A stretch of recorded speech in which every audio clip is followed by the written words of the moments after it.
Building trust and intimacy with a client. Competency number 3 from the International Coach Federation. Also, you could describe it as building a good coaching relationship, a connection with your client, something that is, if you don't have a good relationship with your client, then it's all going to be like pulling teeth.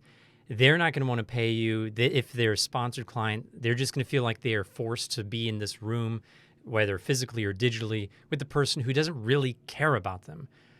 The only way coaching works is if this person that you're coaching feels like the coach you care about them.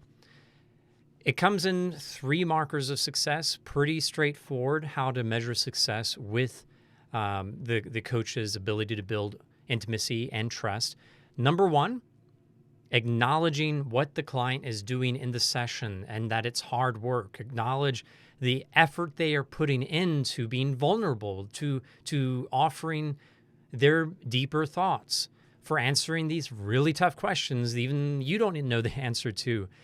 Acknowledge the things that they're doing in the session that are tough.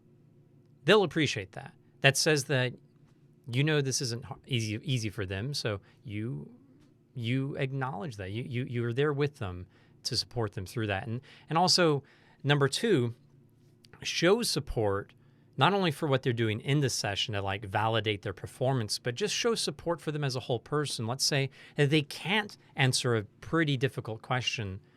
Hey, thank you for giving that one some thought. I really appreciate how much you're putting into this entire process. Just show support, not for good performance, but just as an entire person, or showing support for the fact that they're showing up to coaching, that they are willing to be coached, that they, even though they might have disconnected with you for a month, that they are back. Just even regardless of what they've done, let's say that the coaching relationship is at an end because it didn't work out for them right now, show support. Thank them for their time. Thank them for being willing to begin this journey with you. Encourage them. No matter what their performance is, be supportive. It doesn't mean that we enable, that we validate bad behavior. Nothing like that. We care. Show that you care. And then thirdly, make coaching a safe space.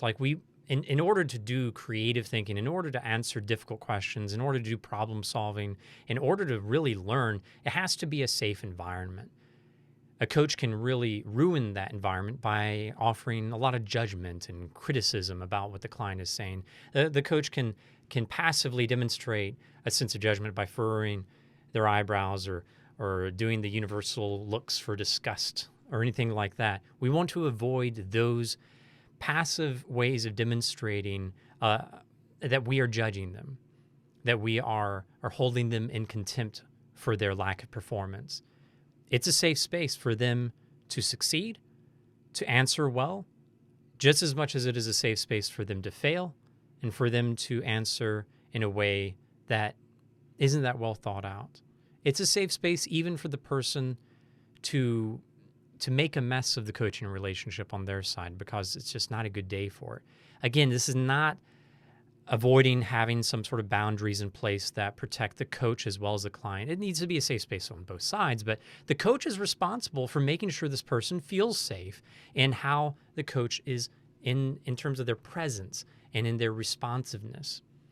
So with the creating of a safe space, a lot of that has to do with our passiveness or our passive demonstrations of how we are taking in what the client's offering.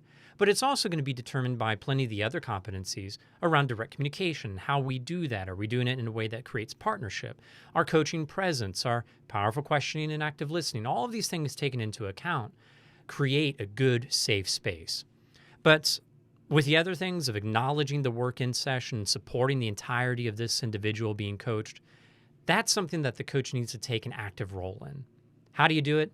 You do it, and this is my hypocritical moment in the entire training. It's one of the harder things for me to do, and I don't know why. It's something I have to put a lot of effort in. I love making questions. I love offering observations in a way that's very much here. What do you make of this? I love that. It feels like that's where I'm strong in coaching. Saying, you did really good with that difficult question. For some reason, that's tough. Others, like you, that might be your favorite part of coaching. Whether it's your favorite or not, though, we all need to do it. We all need to show support by what we say and how we nod, how we raise our eyebrows and acknowledge the work that this person's doing. It makes it safe. It makes it a place where they feel trusted and cared for. And we have that relationship flourish by the way we demonstrate passively and actively our trust in them as a unique human being showing up to coaching. There's another one where the best way to know if you're doing it is to get feedback from other people. This is something that's hard for us to see in ourselves and to hear in ourselves. So make sure you're getting feedback on your coaching by peer coaches, by mentor coaching. This is an important one. If it's not a safe spot, we can't coach. Hope this is helpful. Keep coaching.